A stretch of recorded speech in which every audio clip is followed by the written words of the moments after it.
आज हम लोग बात करने वाले हैं 16A और आपका 16B। 16A 16B meaning there bye 16 4A 16 4B। और 16 4A का 77 में संविधान संशोधन इससे जोड़ा। कौन से में? ठीक है, 1995 में। और 4B आपका ये जोड़ा है आपका 81वां संविधान संशोधन अधिनियम, इससे जोड़ा है। यानी 4A 4B नए कॉन्स्टिट्यूशनल प्रोविजन ये बनाएगा। और क्यों बनाए? इंदिरा साहनी के प्रभाव को नलीफाइड करने के लिए। जो इंदिरा साहनी का प्रभाव था उस प्रभाव को कम करने के लिए 77वां संविधान संशोधन और 81वां संविधान संशोधन ये किए गए। लेकिन इनके बारे में भी पहली बात जो आपको समझ लेनी है वो ये कि ये भी इनेबलिंग प्रोविजन यही है, ये भी फंडामेंटल राइट नहीं है। इसका मतलब ये हुआ कि 16 4A या 16 4B इसके द्वारा प्रदत्त शक्ति का इस्तेमाल उन्हीं सिद्धांतों के अधीन होगा जिन सिद्धांतों के अधीन 16 4 या 16A की शक्ति का इस्तेमाल होता रहा है, या 15 4 या 15A की शक्ति का इस्तेमाल होता रहा है। इसके संबंध में कोई नवीन सिद्धांत तो ये नहीं आए हैं। इसीलिए हम कहते हैं कि कानून कितना भी परिवर्तित हो जाए उसके जो बेसिक्स हैं वो कभी नहीं बदल सकते। और उसका बेसिक वही है जो मेनका गांधी में कोट किया गया कि जस्ट फेयर और रीजनेबल। तो जो कानून की व्याख्या पहले मुकदमे में होती है वो आज भी रिलीवेंट है और वो हमेशा रिलीवेंट रहेगी। परिवर्तन कितने भी हो, संशोधन कितने भी हो, पूर्णतः कानून को बदला ही नहीं जा सकता। तो 16 4A 16 4B ये भी इनेबलिंग प्रोविजन है और इनका इस्तेमाल करते समय भी वो बातें जो इंदिरा साहनी सेकंड, इंदिरा साहनी फर्स्ट और आपका कौन सा था, अजीत सिंह था, ठीक है, अजीत सिंह वर्सेस पंजाब, इन मामलों में जो कुछ कहा गया वो सब कुछ सुसंगत रहेगा। जैसे इंदिरा साहनी सेकंड में कहा था कि क्रीमी लेयर हटाएंगे आप, ठीक है, और साथ ही साथ जो अनुच्छेद 335 वो ओबीसी के संबंध में भी लागू होगा। यद्यपि 335 का निर्माण एससी और एसटी उनको ध्यान में रखकर किया गया है,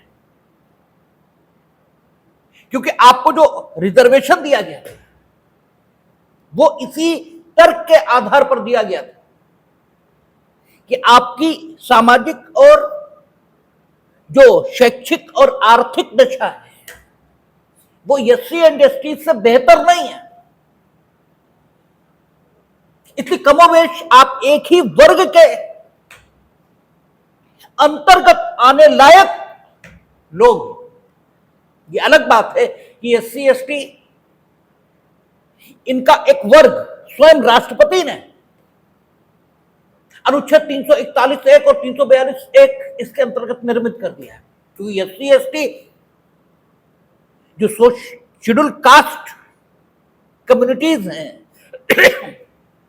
या जो शेड्यूल ट्राइब कम्युनिटीज हैं, वो जो कन्वेंशनल सेंस है जाति का, उस कन्वेंशनल सेंस में जाति नहीं है, बल्कि शेड्यूल कास्ट और शेड्यूल ट्राइब एक वर्ग है जिसमें कन्वेंशनल सेंस की अनेकों जातियां उनकी सामाजिक दशा एक होने के आधार पर शामिल की गई।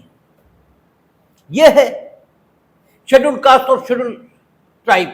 उसे आप कास्ट नहीं कह सकते। तो यह पाया गया था कि चूंकि आपका जो सामाजिक रहन सहन है वो उन्हीं के समान है, इसलिए उन्हीं के समान सुविधा आपको मिलनी चाहिए। तो जब उनकी समान सुविधा मिलेगी तो उन्हीं के समान मर्यादाएं हैं। ये भी आप पर अधिरोपित होंगी, क्योंकि मीठा मीठा गप कड़ुआ कड़ुआ थू नहीं हो सकता। तो अगर अनुच्छेद 335 एससी एसटी के संबंध में एफिशिएंसी ऑफ एडमिनिस्ट्रेशन इसका ध्यान रखने की बात कर रहा है कि जब आप उन्हें रिजर्वेशन देने जा रहे हैं तो आप एफिशिएंसी ऑफ एडमिनिस्ट्रेशन का ध्यान रखेंगे, तो फिर डेफिनेटली आप जब ओबीसी को रिजर्वेशन देंगे तो भी वो ध्यान रखना ही होगा। और फिर अजीत सिंह इसमें तो यह भी कहा कि एडिकेट रिप्रेजेंटेशन ये नहीं भी है, और आपको लगता है कि यहां रिजर्वेशन दे देने से नो डाउट एडिकेट रिप्रेजेंटेशन नहीं है, लेकिन अगर हमने यहां रिजर्वेशन दिया तो एफिशिएंसी ऑफ एडमिनिस्ट्रेशन प्रभावित होगी ही, ठीक है। तो आप रिजर्वेशन नहीं देंगे, ठीक है, नो डाउट एडिकेट रिप्रेजेंटेशन नहीं है, मान लिया, क्योंकि आपसे एज अ स्टेट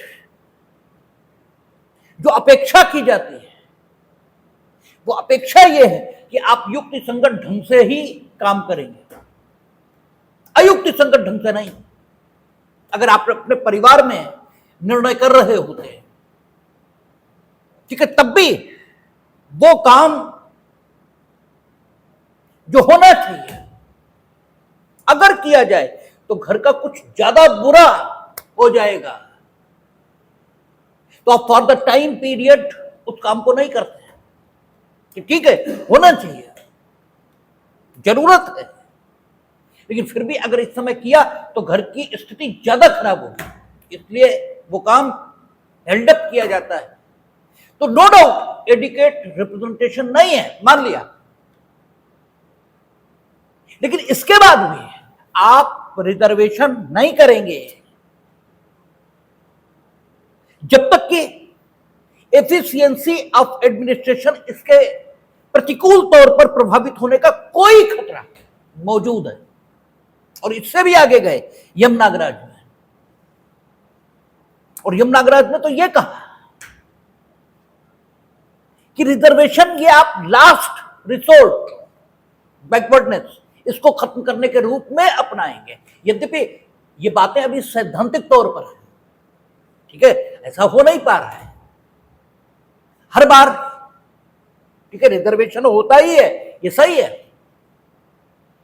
और यह भी सही है कि कास्ट सेंसस ये जातीय जनगणना इसी बात को लेकर हो रही है कि ताकि एक परमानेंट डेटा ये रहे और आसानी से रिजर्वेशन दिया जा सके। लेकिन तब भी अजीत सिंह ने जो कहा वो बात रहेगी, ठीक है भाई, ठीक है। जब नागराज में कहा कि रिजर्वेशन आप इक्वलिटी लाने के अंतिम स्रोत के रूप में इस्तेमाल करेंगे, तो आप जातीय जनगणना से यही तो बताएंगे कि इतने प्रतिशत लोग अभी भी बैकवर्ड हैं, ठीक है, इसलिए रिजर्वेशन इन कंटिन्यूएशन में होना चाहिए, यही तो कहेंगे आप। लेकिन अजीत सिंह के प्रिंसिपल को कहां ले जाएंगे? वहां तो यह कहा कि आप एफिशिएंसी ऑफ एडमिनिस्ट्रेशन अगर प्रतिकूल तौर पर प्रभावित हो रहा है तो आप जरूरत होने पर भी नहीं करेंगे, वहां तो यह कहा, तो आप उसको भी अलग तो नहीं हटा पाएंगे। तो जो सैद्धांतिक तौर पर मूड दिख रहा है, हमने कल भी कहा था, वो अबव देन 50% रिजर्वेशन को होने देगा, ये बिल्कुल नहीं दिख रहा। यद्यपि आपने इंदिरा सानी में देखा था कि वहां जो प्रिंसिपल लेट डाउन हुआ, वो प्रिंसिपल यही था कि ग्रेट डाइवर्सिटी, इतना बड़ा देश, इतनी विविधता है, तो देश में ऐसे हिस्से हो सकते हैं जहां मेन स्ट्रीम में लाने के लिए 50% रूल को एक्सीड करना पड़े, ठीक है। ये हम लोगों ने वहां भी देखा था जब हम लोग अनुच्छेद 15 की बात कर रहे थे, वहां उन्होंने कहा था कि किसी क्षेत्र विशेष की पिछड़ी हुई दशा को देखकर स्टेट गवर्नमेंट यह भी कर सकती है कि यहां अगर हम मेडिकल कॉलेज स्थापित करेंगे तो सिर्फ इसी क्षेत्र के निवासी ही उसमें प्रवेश लेंगे, वहां अन्य आधारों पर रिजर्वेशन हो सकता है। तो इंदिरा साहनी में यह कहा कि अगर कभी जरूरत पड़ती है तो 50% रूल को एक्सीड किया जा सकता है, लेकिन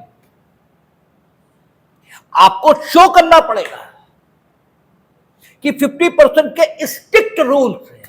स्ट्रिक्ट रूल शब्द का प्रयोग हुआ, आपने विचलन क्यों किया ये बताएंगे आप, अदरवाइज नहीं करेंगे। इसका मतलब यह हुआ कि लगभग स्थापित है कि व्यवहारिक तौर पर आप 50% रूल का जो वायलेशन है ये कर ही नहीं पाएंगे। तो मामला सैद्धांतिक तौर पर अब उस ओर बढ़ चला है जहां दिनों दिन रिजर्वेशन देना कठिन होगा, ठीक है। और ये इंडियन जुडिशरी इसके कारण हो रहा है, ठीक है। अन्यथा एग्जीक्यूटिव, वो कोई पार्टी सरकार में हो, वो तो राजनीतिक दबाव में है और ठीक है पॉलिटिकल प्रेशर में अधिकाधिक, ठीक है, रिजर्वेशन के फेवर में ही है। लेकिन जो जुडिशियल व्यू दिखाई दे रहा है और यह भी तय है कि जुडिशियल व्यू चेंज नहीं हो सकता, क्योंकि अभी भी जुडिशरी में टॉप लेवल पर वही लोग पहुंच पाते हैं जो ये निस्संदेह तौर पर रीजनेबल तो होते ही है, और जब रीजनेबल होंगे तो इन बातों के विपरीत निर्णय कर ही नहीं पाएंगे। वो आप ही, ठीक है, उन लोगों जैसे जो गाली देने लगते हैं रिजर्वेशन पर बात करते ही, उन जैसे मूर्ख नहीं होते, वो एक रीजनेबल बात करेंगे ही, और रीजनेबल बात इसके अलावा हो ही नहीं सकती। इसलिए ऐसा संभव नहीं दिख रहा। लेकिन फिर भी इंदिरा साहनी में जो कैरी फॉरवर्ड रूल था उसको तो कंटिन्यू किया था, उसको तो देवदासन को ओवर रूल कर दिया था। लेकिन प्रमोशन में रिजर्वेशन उसको अनकॉन्स्टिट्यूशनल किया था और इस हद तक रंगचारी को भी ओवर रूल कर दिया था, क्योंकि रंगचारी में 16(4)A में जो नियुक्ति शब्द आया था उसकी व्याख्या करते हुए उच्चतम न्यायालय ने कहा कि नियुक्ति के अंतर्गत प्रमोशनल पोस्ट पर नियुक्ति ये भी शामिल है, केवल मूल नियुक्ति ये शामिल नहीं है। और रंगचारी के अकॉर्डिंग मामला चलता रहा था, क्योंकि देवदासन में कैरी फॉरवर्ड ये अनकॉन्स्टिट्यूशनल हुआ था, प्रमोशन में रिजर्वेशन ये अनकॉन्स्टिट्यूशनल नहीं हुआ। और एमएन थॉमस उसमें तो अलग ही ढंग की व्याख्या आई है, और अखिल भारतीय शोषित कर्मचारी संघ उसमें तो प्रमोशनल रिजर्वेशन और कैरी फॉरवर्ड रूल दोनों एमएन थॉमस के आधार पर और रंगचारी के आधार पर मान्यता प्राप्त कर लिए थे। और जब इंदिरा साहनी डिसाइड हुआ था तो 9 में से 8 जजेस ने प्रमोशन में रिजर्वेशन इसके विरुद्ध निर्णय दिया और कहा प्रमोशन में रिजर्वेशन नहीं हो सकता। और आपका इस हद तक रंगचारी को बिल्कुल ओवर रूल कर दिया। यद्यपि रंगचारी में यह कहा गया कि ये जो प्रमोशन में रिजर्वेशन का नियम है ये अगले 5 वर्षों तक कंटिन्यू रहेगा, और जिनको प्रमोशन में रिजर्वेशन मिल गया और उस आधार पर वो प्रमोट हो गए उनको प्रतिकूल तौर पर यह निर्णय प्रभावित नहीं करेगा, ये बात कही गई। लेकिन 5 वर्ष के बाद स्थिति बदल जाने वाली थी, तो फिर पॉलिटिकल प्रेशर, इसके कारण से तत्कालीन मेरे ख्याल 95 में नरसिंह राव सरकार है, तब वो तो आप गूगल पर डाल लेंगे तो नरसिंह राव ही होंगे। ठीक है, नरसिंह राव सरकार संभवतः होगी, जो भी रही होगी केंद्र में, और वो नरसिंह राव का सवाल नहीं है, वो कोई भी होता वो करता ही। ठीक है, क्योंकि पॉलिटिकल प्रेशर सबके ऊपर होता है, और प्राइम मिनिस्टर बनना सबको अच्छा लगता है। जब तुम्हें लेखपाल बनना अच्छा लगता है तो तुम्हें प्राइम मिनिस्टर बनना क्यों नहीं लगेगा? जब तुम सिपाही और लेखपाल की अपनी नौकरी बचाने के लिए कुछ भी करने को तैयार हो, कुछ भी, तो वो प्राइम मिनिस्टर शिप बचाने के लिए कुछ भी क्यों नहीं करेंगे? इतनी सी बात आपको समझ में नहीं आती? आप लेखपाल की नौकरी बचाने के लिए क्या नहीं करते और उनसे अपेक्षा करते हैं कि वो प्राइम मिनिस्टर शिप छोड़ दें। ठीक है, और वो कोई आसमान से उतरे फरिश्ते नहीं है, वो भी आदमी ही है। ये अलग बात है कि तुम आदमी का मूल्यांकन, ठीक है, उसके पद के आधार पर करते हो, ये बिल्कुल अलग बात है। इससे तुम्हें सड़क पर चलता आदमी आदमी नजर नहीं आता, ठीक है, और पद पर बैठा हुआ व्यक्ति सुपर ह्यूमन नजर आता है, ये बिल्कुल अलग बात है। लेकिन अन्यथा तो वे सब आदमी ही हैं, और आदमी की जो कमजोरियां और विशेषताएं हैं उनसे युक्त। तो 16(4)A ये संशोधन होकर आ गया, और इसके माध्यम से क्या किया? जो प्रमोशन में रिजर्वेशन है, इसको फिर से कंटिन्यू कर दिया, कह दिया इस अनुच्छेद की कोई बात। लेकिन एक फर्क जरूर आया, रंगचारी में जो बात कही थी उस बात के आधार पर SC ST और OBC दोनों को प्रमोशन में रिजर्वेशन दिया जा सकता था। लेकिन जो 4A लाए हैं इसके आधार पर प्रमोशन में रिजर्वेशन मिलेगा, तो लेकिन सिर्फ SC और ST को, OBC के लिए प्रमोशन में रिजर्वेशन की कोई बात नहीं आई है। आपका देखेंगे, ठीक है, कहता है इस अनुच्छेद की कोई बात राज्य को अनुसूचित जातियों और अनुसूचित जनजातियों के पक्ष में जिनका प्रतिनिधित्व राज्य की राय में राज्य के अधीन सेवाओं में पर्याप्त नहीं है, राज्य के अधीन सेवाओं में किसी वर्ग या वर्गों के पदों पर परिणामिक ज्येष्ठता सहित प्रोन्नति के मामलों में आरक्षण के लिए उपबंध करने से निवारित नहीं करेगी। ठीक है, जो सीनियरिटी के संबंध में बात थी वो भी 85वें संविधान संशोधन से हटा दी। ठीक है, हुआ क्या कि आपका जो प्रमोशन में रिजर्वेशन ये जैसे ही दिया, वैसे हमने चर्चा की थी कि आपका जो सीनियरिटी है इसके सवाल खड़े हो गए, क्योंकि आप किसी व्यक्ति को प्रमोट कर रहे हो उस समय से पहले जिस समय उसे प्रमोट होना चाहिए, तो जो प्रमोशनल पोस्ट है वहां वो पहुंच गया, जबकि वो नौकरी में जो जनरल कैटेगरी का आदमी है उससे बाद में आया था, और प्रमोशन में रिजर्वेशन होने के कारण वो पहले प्रमोशन पा गया। तो जो प्रमोशनल पोस्ट का कैडर है वहां वो पहले पहुंच गया। अब ये जो जनरल कैटेगरी का व्यक्ति है, ये जब प्रमोशनल नंबर आने पर प्रमोट होगा तब वहां पहुंचेगा, तब तक प्रमोशनल जो कैडर है उसमें ये सीनियर हो जाएगा, और उसके बाद जो फर्दर प्रमोशन मिलेंगे तो तब तक ये चूंकि सीनियर हो चुका होगा, इसलिए आगे प्रमोशन इसी को मिलेगा जनरल कैटेगरी के व्यक्ति को नहीं मिलेगा। ठीक है, ये स्थिति निर्मित हुई।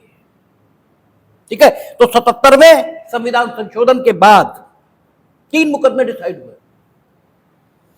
वीरपाल, अजीत सिंह फर्स्ट और अजीत सिंह सेकंड, और आपका इसके बीच में अजीत सिंह फर्स्ट और अजीत सिंह सेकंड के बीच में जगदीश शरण, ये मुकदमे डिसाइड हुए। और आज लेटेस्ट स्थिति भी देखनी पड़ेगी, क्योंकि हमने बहुत दिनों से देखा नहीं था कि परिणामिक ज्येष्ठता सहित ये शब्द बढ़ा दिए। अब परिणामिक ज्येष्ठता सहित इस पर व्यू क्या आया है ये देखना पड़ेगा। ठीक है, क्योंकि 77वें के बाद हमने देखा नहीं। ठीक है, 77वें के बाद की स्थिति बताई देते हैं कि वीरपाल सिंह में यह सवाल उठा, और वीरपाल सिंह में जो बात कही गई वो बात ये थी कि ठीक है, प्रमोशन में रिजर्वेशन दे दिया जाए। ठीक है, इन्हीं रंगचारी में जो कहा कि नियुक्ति शब्द में शामिल है प्रमोशन, प्रमोटेड पोस्ट पर नियुक्ति, ये ठीक है। ठीक है, ये हो सकता है, चलिए दे दीजिए। आपने 16(4)A जोड़ दिया, तो पहला अंतर तो यही आ गया कि वहां ओबीसी को नहीं है, सिर्फ अनुसूचित जाति और जनजाति को है। इसके अलावा ओबीसी के पक्ष में कोई रिजर्वेशन वहां नहीं है। तो पहला अंतर तो यही है। अब वीरपाल सिंह ने कहा कि ठीक, आपने प्रमोशन दे दिया, तो जो प्रमोटेड कैटेगरी है उसमें जनरल कैटेगरी का आदमी जैसे ही प्रमोट होकर पहुंचेगा वैसे ही 16(1) लागू हो जाएगा। इसलिए लागू हो जाएगा क्योंकि 16(4)A में आपने प्रमोशन के मामलों में एक्सेप्शनल व्यवस्था कर दी, सीनियरिटी के मामलों में एक्सेप्शनल व्यवस्था नहीं हुई। ठीक है ना, सीनियरिटी के मामले में एक्सेप्शनल व्यवस्था कहां हुई? उसका संबंध 16(1) में लिखा है कि नियोजन, राज्य के अधीन जो नियोजन है और राज्य के अधीन जो नियुक्तियां हैं, उन संबंधी मामलों में राज्य अपने नागरिकों के बीच कोई भी भेद नहीं करेगा। इसका एक्सेप्शन आपने प्रमोशन में निर्मित कर दिया, तो प्रमोशन में रिजर्वेशन मिल गया, लेकिन नियुक्ति संबंधी अन्य मामलों में कोई एक्सेप्शन है ही नहीं। नियुक्ति संबंधी अन्य मामलों में तो 16(1) वही लागू होगा। भाई 16(1) ये कहता है ना, अगर 16(4) हटा दो तो नियोजन संबंधी जितने मामले उनमें विभेद नहीं होगा, वर्गीकरण की उचित प्रक्रिया के बिना। तो वर्गीकरण की उचित प्रक्रिया आपने 16(1) के आधार पर निर्मित की या 16(4) के आधार पर निर्मित की, इससे मतलब नहीं, लेकिन आपने निर्मित की वर्गीकरण की प्रक्रिया और उसके माध्यम से आपने प्रमोशन में रिजर्वेशन दे दिया। उसके लिए क्योंकि फ्रेमर्स ने या लेजिस्लेचर ने फ्रेमर्स की भावना का प्रतिनिधित्व करते हुए 16(4)A जोड़ दिया, तो आप जब प्रमोशन में रिजर्वेशन देंगे तो 16(4)A की भावना के मुताबिक ही तो देंगे, क्योंकि इंदिरा साहनी में भी यही कहा कि पिछड़े वर्ग के नागरिक, इनके लिए 16(4) इसलिए क्योंकि इनके लिए कॉन्स्टिट्यूशन स्वयं यह बता रहा है कि आप किस ढंग का रिलैक्सेशन इनके पक्ष में दे सकते हैं। ढंग यह भी कॉन्स्टिट्यूशन बता रहा और उपबंध यह भी कॉन्स्टिट्यूशन स्वयं निर्मित कर रहा है। तो कॉन्स्टिट्यूशन जो काम स्वयं कर रहा है उसके लिए आप कोई अन्य पद्धति या अन्य उपबंध का इस्तेमाल नहीं कर सकते। इसलिए अगर ओबीसी या SC/ST को कुछ देना है तो 16(1) के अंतर्गत वर्गीकरण नहीं हो सकता, वो 16(4) में ही किया जाएगा। हां, अन्य वर्गों का सवाल है तो वो वर्गीकरण की प्रक्रिया से 16(1) में हो सकता है। तो यही प्रिंसिपल 16(4)A में इस्तेमाल होगा कि नियोजन संबंधी मामलों में जो एक्सेप्शनल सुविधाएं आप देना चाहते हो वो उसी हद तक दोगे जिस हद तक 16(4)A में बताई गई। 16(4)A की सीमा से बाहर जाकर नियोजन संबंधी मामलों में आप कोई सुविधा किसी को भी नहीं दे सकते। ठीक है ना, ये स्थिति रहेगी। कोई सुविधा किसी को नहीं दे सकते। मीनिंग देयर बाय जे लोग जिन्हें 16(4)A में स्थान दिया गया बाकी को आप देना चाहते हैं, ठीक है, तो फिर वर्गीकरण की प्रक्रिया से आप दीजिए, वो बात अलग हो गई। लेकिन वो लोग जो 16(4)A में मेंशन है, अगर उन्हें नियुक्ति संबंधी मामलों में कोई स्पेशल प्रिविलेज आप देना चाहते हैं तो इंदिरा साहनी में डिसाइड सिद्धांत के मुताबिक वो सुविधा सिर्फ 16(4)A के अंतर्गत रहेगी, उसे 16(1) के अंतर्गत नहीं दिया जा सकता। और 16(4)A सिर्फ प्रमोशन में रिजर्वेशन की बात करता है, कॉन्सिक्वेंटल सीनियरिटी की बात नहीं करता है। ये हम कब कर रहे हैं? 85 से पूर्व की दशा में, यानी जब केवल 77वां संविधान संशोधन हुआ है, 85वां नहीं हुआ तब, क्योंकि वीरपाल तो तभी डिसाइड हो रहा है ना। वीरपाल आज की डेट में डिसाइड नहीं है, वीरपाल तो 77वें के बाद डिसाइड है ना। तो वीरपाल ने कहा कि आप सीनियरिटी ये कैसे दे देंगे प्रमोटेड व्यक्ति को, क्योंकि आप रोजगार के मामले में उन लोगों के पक्ष में जिनका जिक्र 16(4)A में हुआ, उन्हें कोई रिलैक्सेशन 16(4)A की सीमा से बाहर जाकर देंगे ही कैसे? और सीनियरिटी विषय 16(4)A में शामिल नहीं है। अन्य लोगों को आपको देना है तो 16(1) मौजूद है, लेकिन उन लोगों को देना है जो यहां मेंशन है तो 16(4)A ही, और कुछ भी नहीं। इसलिए वीरपाल में कहा उन्होंने, नहीं, ये नहीं चलेगा।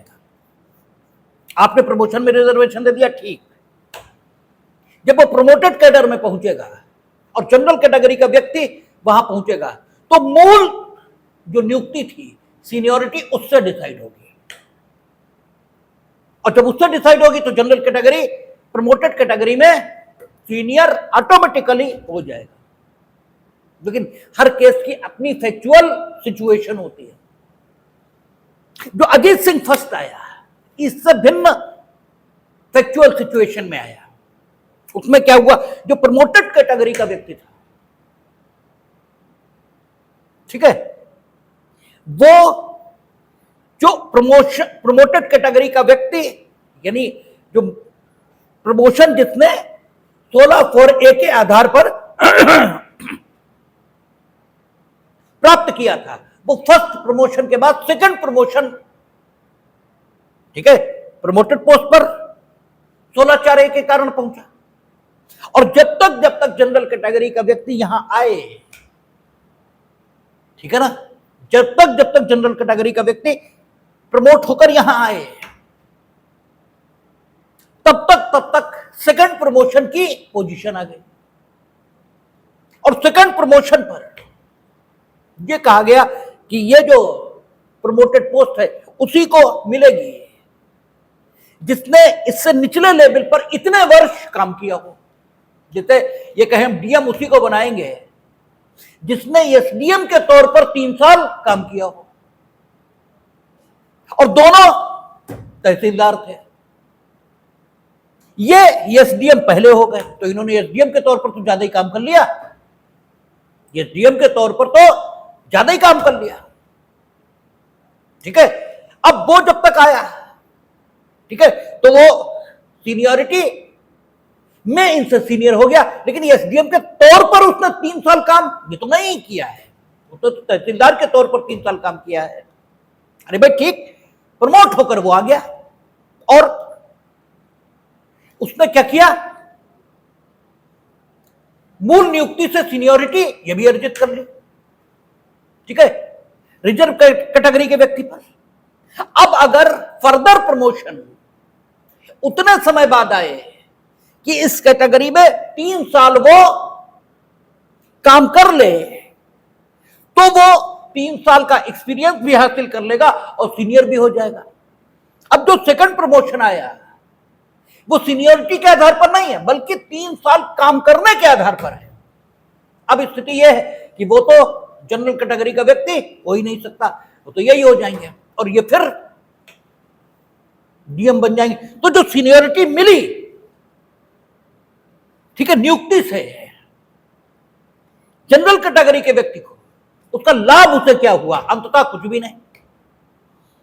इस फैक्चुअल सिचुएशन में अजीत सिंह गया और वहां यह कहा गया कि नहीं, न सिर्फ वो प्रमोटेड कैटेगरी में मूल नियुक्ति से सीनियरिटी अर्जित कर लेगा, बल्कि अगर फर्दर प्रमोशन जाना है तो सीनियरिटी कम मेरिट या मेरिट कम सीनियरिटी, ये रूल लगेंगे फर्दर प्रमोशन के लिए। फर्दर प्रमोशन के लिए देखा जाएगा कि जो फर्दर प्रमोटेड पोस्ट है उस पर सीनियरिटी महत्वपूर्ण है या मेरिट महत्वपूर्ण है। ठीक है, सीनियरिटी या मेरिट, इन दोनों में से क्या महत्वपूर्ण है? और अगर सीनियरिटी महत्वपूर्ण है, ठीक है, तो ये पीछे से सीनियर माना ही जाएगा। ठीक है, खाली आप जो 3 साल काम करने की शर्त लगा रहे हो उस पद पर, ठीक है ना, वो तो इसलिए लगा रहे हो ताकि कुशलता सुनिश्चित की जा सके, इसीलिए तो लगा रहे हो। ठीक है, तो उन्होंने कहा सीनियरिटी कम मेरिट, ये रूल लगाएंगे, या मेरिट कम सीनियरिटी, पोस्ट देखेंगे वहां मेरिट की ज्यादा जरूरत है, तो दोनों में से जो ज्यादा मेरिट का होगा उसी को वहां पोस्ट करेंगे। ठीक है ना, तो इस ढंग से अजीत सिंह में बैलेंस बिठाने की कोशिश हुई। कहा अजीत सिंह फर्स्ट में।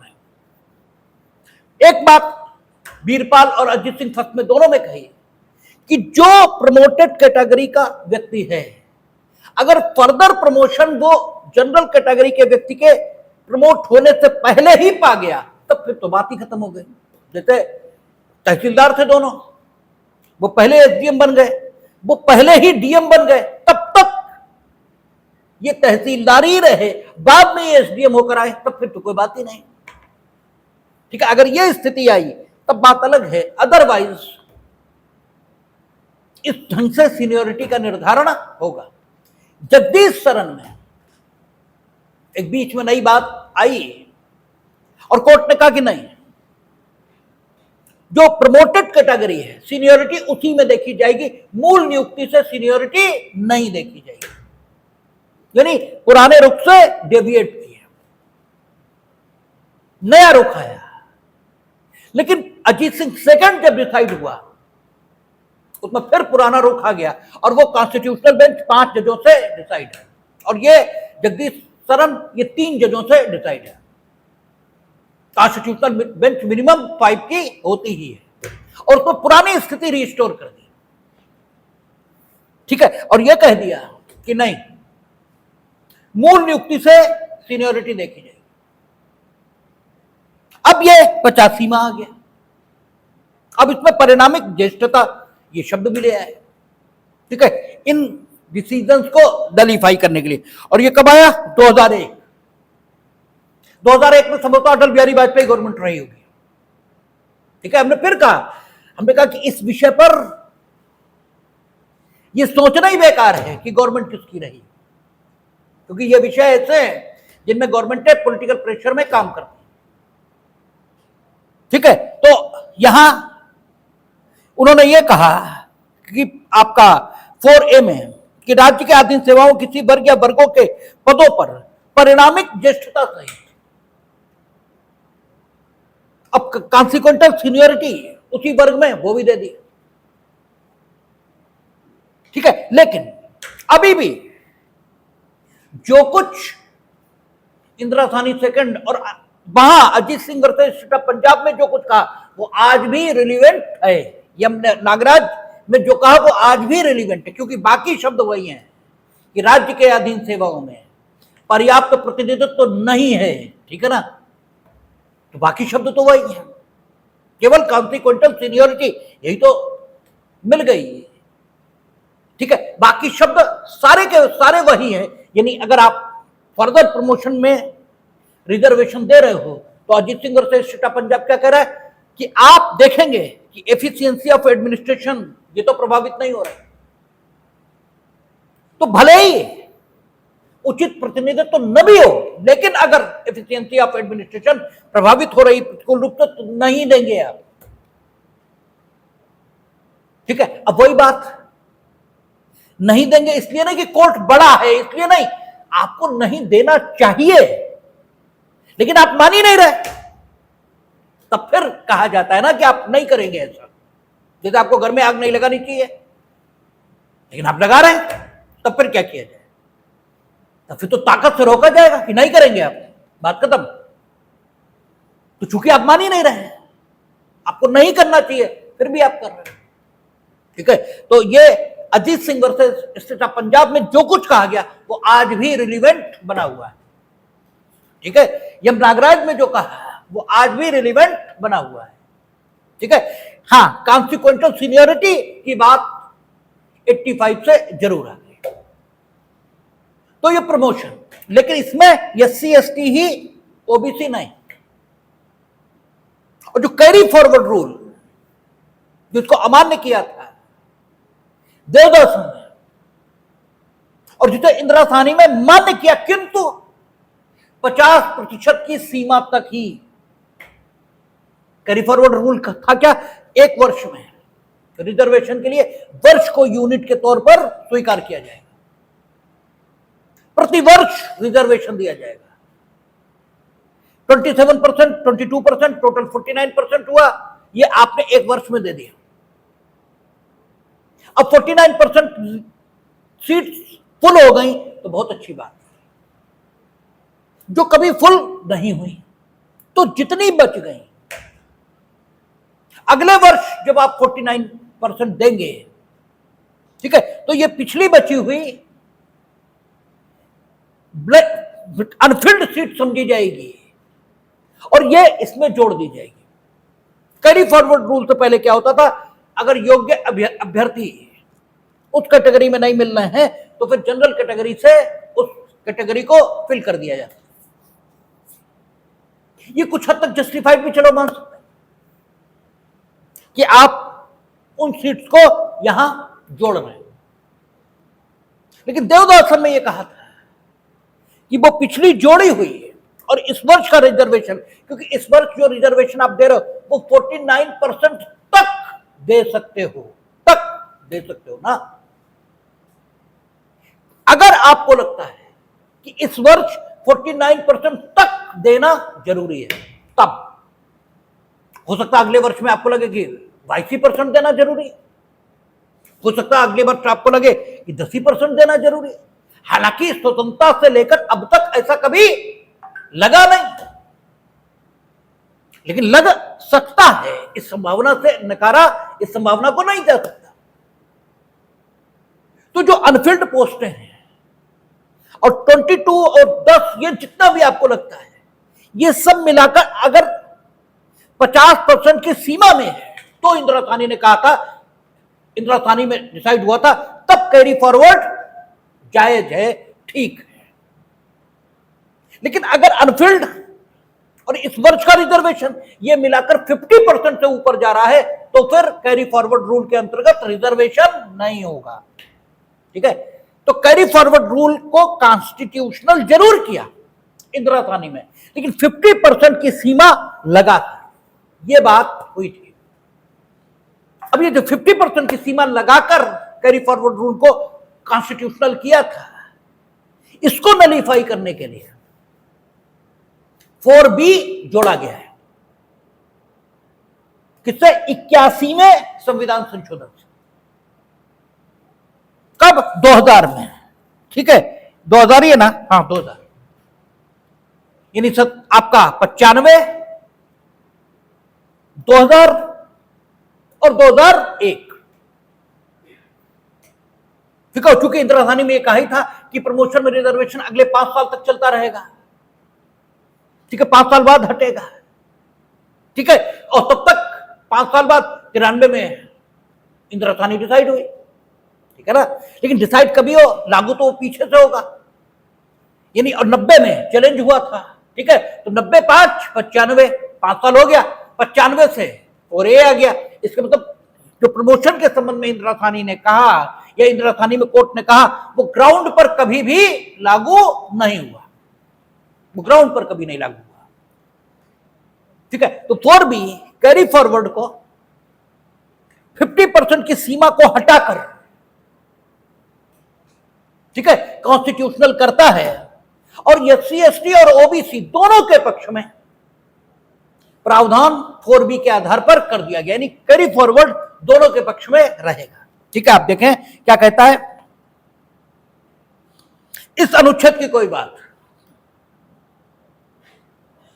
राज्य को किसी वर्ग में, किसी वर्ष में किन्हीं न भरी गई रिक्तियों को, किसी वर्ष में किन्हीं न भरी गई रिक्तियों को, यानी एक वर्ष में उसने जितना रिजर्वेशन दिया, यदि वो सारी रिक्तियां नहीं भर पाई तब, ठीक है,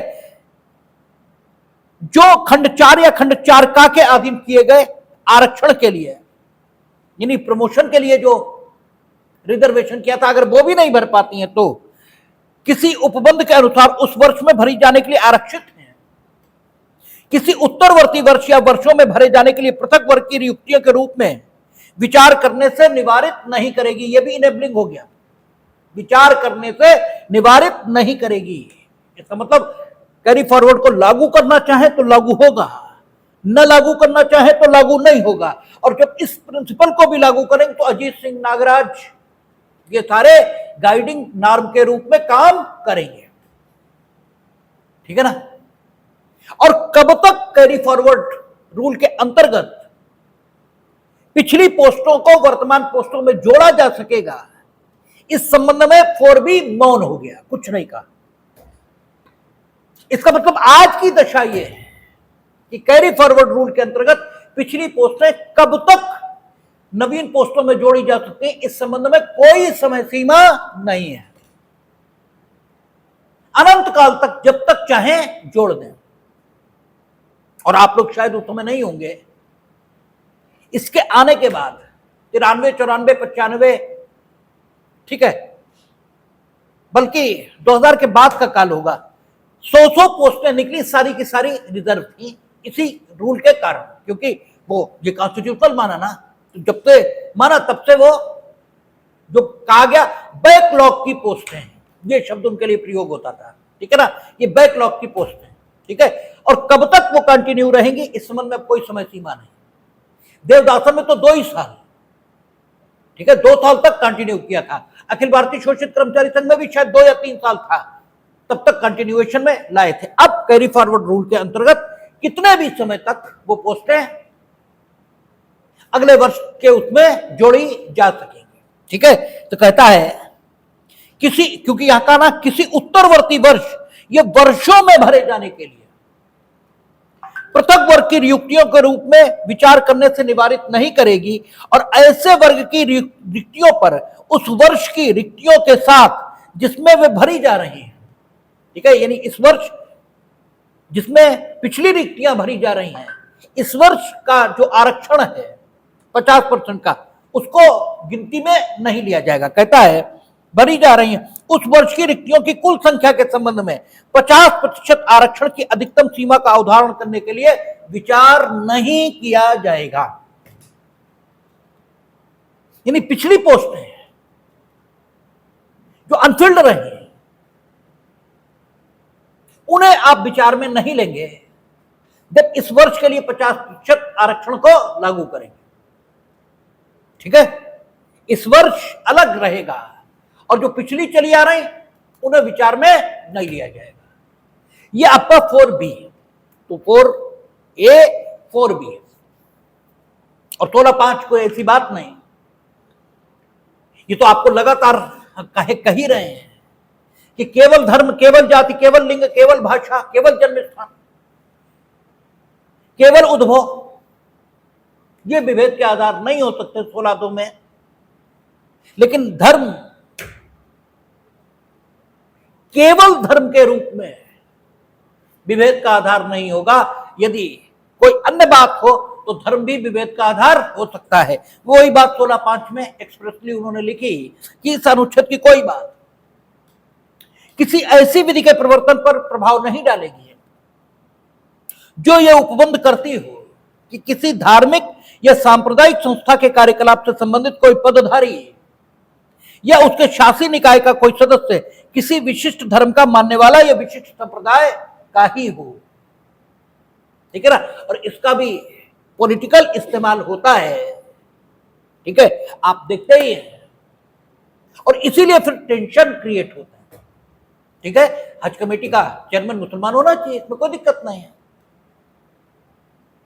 लेकिन फिर कुंभ का प्रबंधक भी हिंदू ही होना चाहिए। यह नहीं होना चाहिए कि कुंभ के प्रबंधक तो आजम खां हो जाएंगे, तब आप सेकुलर हो जाएंगे। आपकी सेकुलरिटी की परिभाषा कुंभ, कोई दिक्कत नहीं, फिर कुंभ का प्रबंधक अगर आजम खां होंगे तो हज कमेटी का चेयरमैन भी आशीष त्रिपाठी होंगे, क्या दिक्कत है? हमसे क्या आपको यह उम्मीद है कि हम किसी की धार्मिक भावनाओं को ठेस पहुंचाएंगे? तो नहीं पहुंचाएंगे, क्यों पहुंचाएंगे? लेकिन फिर आप नहीं, हज कमेटी का चेयरमैन तो मुसलमान ही होगा और कुंभ का प्रबंधक सेकुलरिटी के सिद्धांत के मुताबिक आजिम खां होंगे। ये जब आप करते हैं तब गड़बड़ पैदा होती है।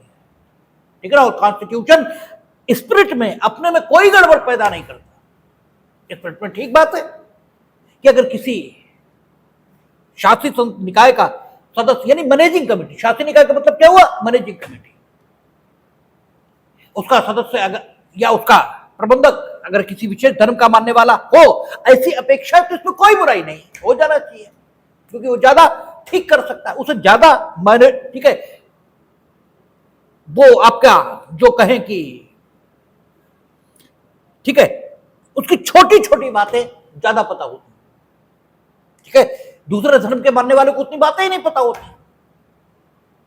या तो वो विशेष रुचि लेता हो धर्म में तब पता रहता है, अदरवाइज पता ही नहीं रहता। ठीक है, तो ये इसमें कोई बुराई नहीं, लेकिन जब इसका पॉलिटिकल इस्तेमाल होता है तब दिक्कत पैदा होती है। ठीक है ना, तो 16(5), अब 16(6) वो ईडब्ल्यूएस के लिए आया है, जिसकी चर्चा हम लोग 15(6) में कर चुके हैं। कहता है इस अनुच्छेद की कोई बात राज्य को खंड 4 में उल्लिखित वर्गों से भिन्न नागरिकों के आर्थिक रूप से दुर्बल किन्हीं वर्गों के पक्ष में नियुक्तियों और पदों के विद्यमान आरक्षण के अतिरिक्त तथा प्रत्येक वर्ग में अधिकतम 10% के अधीन आरक्षण के लिए कोई भी उपबंध करने से निवारित नहीं करेगी। इसमें सीमा 10% स्वयं ले आए, और यह भी इनेबलिंग प्रोविजन है, यह भी किसी का अधिकार नहीं है। ठीक है, यह भी किसी का अधिकार नहीं, और यद्यपि यह भी वर्गीकरण के माध्यम से 16(1) में किया जा सकता था, लेकिन चूंकि इंदिरासानी में रुख दूसरा रंग का आया, ठीक है ना, और कहा कि किसी ने कोई पाप नहीं किया, कि वो पैसे वाला हो गया इसलिए आप उसे ठीक है बाहर कर दें रिजर्वेशन से, ठीक नहीं है, इसलिए 16(6) ये ले आए, और अब तो इसे कॉन्स्टिट्यूशनल भी माना जा चुका है। तो ये आपका रिजर्वेशन। अब 17 और 18 दो ही इसमें आर्टिकल बचे। कहता अस्पृश्यता का अंत किया जाता है, और उसका किसी भी रूप में आचरण निषिद्ध किया जाता है। किसी भी रूप में अस्पृश्यता से उपजी किसी निर्योग्यता को लागू करना अपराध होगा। ये भी फंडामेंटल राइट के तौर पर लागू किया, जो विधि के अनुसार दंडनीय होगा। ठीक है, यहां यह नहीं बताया कि कौन सा दंड मिलेगा, सीधे ये कहा विधि के अनुसार दंडनीय होगा। और अस्पृश्यता का अर्थ क्या है यह जानना होगा, क्योंकि आप ये नहीं कह सकते कि अस्पृश्यता का अर्थ अनटचेबिलिटी है, ये नहीं कह सकते। कहने का अर्थ क्या है? देखिए, प्रत्येक शब्द का एक ग्रामेटिकल मीनिंग है। ठीक है, ग्रामेटिकल मीनिंग का एक उसका लिटरल मीनिंग है, और अस्पृश्यता का अर्थ अनटचेबिलिटी यही होता है। ठीक है, अगर उसके शाब्दिक अर्थ तक हम सीमित रहें तो, और प्रत्येक शब्द का एक ऐसा अर्थ भी होता है जो विशेष संदर्भों में उसका अर्थ सदियों से लिया जाता रहा है। अनटचेबिलिटी शाब्दिक तौर पर तो ठीक है, किसी को छूने से संबंधित है कि हम किसी को अछूत मान रहे हैं, वो छूने योग्य नहीं है, उसका ग्रामेटिकल मीनिंग इतना ही है। लेकिन उस ढंग का जो अछूतपन है उसको अनुच्छेद 17 से समाप्त किया गया नहीं, उसे नहीं समाप्त किया। ठीक है, आज भी जब किसी की मृत्यु होती है तो 13 दिन तक, 13 नहीं 10 दिन तक हिंदू समाज में वो घर अनटचेबल माना जाता है, उसका घर कोई खाता नहीं है। ठीक है, उनके घरों पर जाते हैं उन 10 दिनों में, लेकिन वो ना उठकर आपका स्वागत करेगा उन 10 दिनों में, और ना आपको विदा करेगा, कुछ नहीं, वो बैठा ही रहेगा। सांकेतिक तौर पर आप उसे कंसोल करने गए हैं क्योंकि,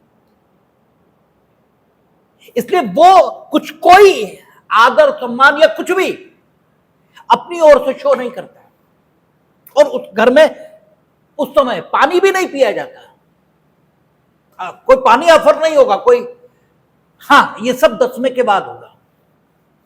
ठीक है ना, तो उन 10 दिनों तक अनटचेबल ही है शाब्दिक तौर पर, लेकिन वो अस्पृश्यता का अंत यहां नहीं हुआ है। इसलिए कॉन्स्टिट्यूशनल सेंस में शब्द का क्या अर्थ है यह समझना पड़ेगा। बच्चे का जन्म होता है, जब तक उसका नामकरण संस्कार नहीं हो जाता तब तक हिंदुओं में वो घर अनटचेबल माना जाता है। इवन भिक्षा मांगने वाले को भिक्षा ये भी नहीं देते, और वो लेता भी नहीं है। अगर उसे बता दो कि भैया बच्चे का जन्म हुआ या, तो वो लेता ही नहीं, चला जाएगा। वो अनटचेबिलिटी यहां अभिप्रेत नहीं है, जबकि शाब्दिक तौर पर ये अनटचेबिलिटी है। ठीक है, आप जब पूजा के लिए तैयार होते हैं तो बहुत बार कहते हैं नहीं नहीं कोई उन्हें छुएगा नहीं, बहुत बार अनटचेबिलिटी रहती है, वो अनटचेबिलिटी यहां नहीं है। शाब्दिक तौर पर वो अनटचेबिलिटी ही है। और आप कहें कि हर प्रकार की अनटचेबिलिटी का अंत किया जाता है तो यह भी अंत हो गया, नहीं। रूढ़ियों से, परंपराओं से जिस ढंग की अनटचेबिलिटी आज भी चल रही तो चल रही है, उसमें कहीं कोई अंतर नहीं आया है। शेष जो हिस्टोरिकली अनटचेबिलिटी रही है उसका अंत हो गया है, और जो किसी भी निर्योग्यता को उन व्यक्तियों के विरुद्ध जिन्हें हिस्टोरिकली अनटचेबल माना गया है, यानी परंपरा से जो अस्पृश्यता बताई गई है, जो चलती आ रही, उसका अंत हुआ है। और आप अस्पृश्य व्यक्ति हैं, इसलिए आप किसी विशेष निर्योग्यता के अधीन होंगे। अगर इस प्रकार का व्यवहार भी आप करेंगे तो विधि अनुसार दंडनीय होंगे। ठीक है, जो लोग होते हैं वो बड़े दुष्ट होते हैं। ये सरकार ने जब शेड्यूल कास्ट के लिए अलग कॉलोनी बनाई है तो ये कहा गया अनुच्छेद 17 का विरोध कर रही है, क्योंकि आप अलग बना रहे हैं कॉलोनी। अब जो लोग विरोध कर रहे थे वो वास्तव में शेड्यूल कास्ट के बहुत पक्ष में, वो ऐसा नहीं है, ये कुतर्क है। ठीक है ना, आप बनने नहीं देना चाहते, इसलिए आप इस तर्क का उपयोग कर रहे हो, और इसी को सिद्धांतों का दुरुपयोग कहा जाता है। ये दुरुपयोग है, ये उपयोग नहीं है। लेकिन बात तो है कि साहब अनुच्छेद 17 में अनटचेबिलिटी का अंत किया गया, आप अलग क्यों बना रहे? आपको अलग नहीं बनानी चाहिए, आप खुद अनटचेबिलिटी को बढ़ावा दे रहे हो। तो कोर्ट ने इसको डिफाइन किया है और उन्होंने कहा कि नहीं, अनुच्छेद 17 होस्टाइल ट्रीटमेंट, जो उनका, ठीक है, उनके साथ भेदभाव भरा व्यवहार है, उसको मना करता है, उनके कल्याण के लिए। यूं तो कोरोना में भी आखिर हम क्वारंटाइन करते थे, नहीं करते थे? ठीक है, तो उसके भले के लिए करते थे ना, और अन्य समाज के भले के लिए करते थे। ठीक है, ये थोड़ी है कि हम उसके बुरे के लिए उसे क्वारंटाइन कर रहे थे, ऐसा तो नहीं है। ठीक है ना, तो अनुच्छेद 17 इस ढंग से डिफाइन हुआ है, हर प्रकार की अनटचेबिलिटी का अंत हुआ है। और इस फंडामेंटल राइट का वायलेशन स्टेट के अलावा प्राइवेट पर्सन भी कर सकते हैं, और अगर करते हैं तो विधि अनुसार दंडनीय होंगे। और आपका जो वायलेशन करने का तरीका होगा, आप उन्हें किन्हीं नियोग्यता के अधीन करते हैं कि चूंकि आप इस वर्ग के, इसलिए आपको यह करना होगा। इस ढंग की किसी नियोग्यता के अधीन करते तो भी विधि अनुसार दंडनीय होंगे। और इस संबंध में अनेकों, अब कह दें आप विधि अनुसार दंडनीय होंगे, विधि कोई बनाए ना, ठीक है, तो कैसे विधि अनुसार दंडनीय होंगे? तो इस संबंध में 3 एक्ट बने हुए हैं, वो आप सब उससे परिचित हैं, उन्हें बताने की जरूरत नहीं है। ठीक है, आर्टिकल अनुच्छेद 18 ये कहता है, राज्य सेना या विद्या संबंधी सम्मान के सिवाय और कोई उपाधि प्रदान नहीं करेगा। ठीक है, केवल सेना, परमवीर चक्र, महावीर चक्र, वीर चक्र, ठीक है, सेवा पदक, ये सारे इनके। ठीक है, ये विद्या संबंधी PhD, ठीक है, पद्मश्री,